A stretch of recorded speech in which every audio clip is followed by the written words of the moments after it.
মধু সাধারণত দুই ধরনের হয়, একটি হলো প্রাকৃতিক মধু, আরেকটি হলো চাষ করা মধু। প্রাকৃতিকভাবে মধু তৈরি হওয়া তো আমরা সবখানে দেখি, কিন্তু কারখানাতে মধু প্রক্রিয়াকরণ করা বেশ ইন্টারেস্টিং।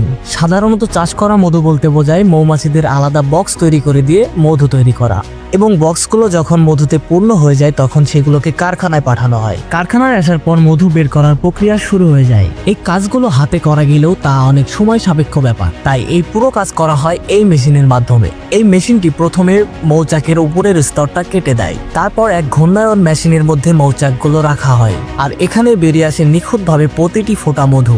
পরিশোধিত মধু বিশেষ ছেঁকনি দিয়ে পরিষ্কার করা হয়। তারপর এই মেশিন দিয়ে স্বয়ংক্রিয়ভাবে পরিমাণ মতো মধু ভরা হয়। তারপর এই মধুগুলো বিভিন্ন সুপার শপে পৌঁছে যায়।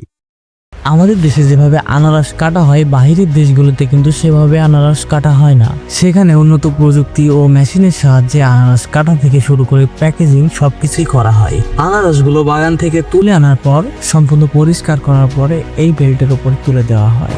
তারপর সেগুলো